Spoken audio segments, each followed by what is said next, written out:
Все. Добрый вечер, подписчик.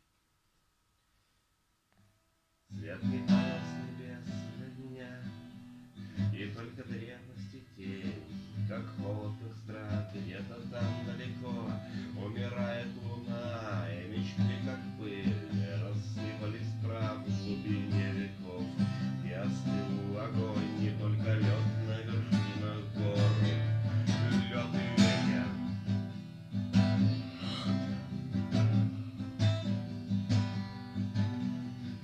Я многом хотел спросить не кого-нибудь, а самих богов, но боги спят оборвав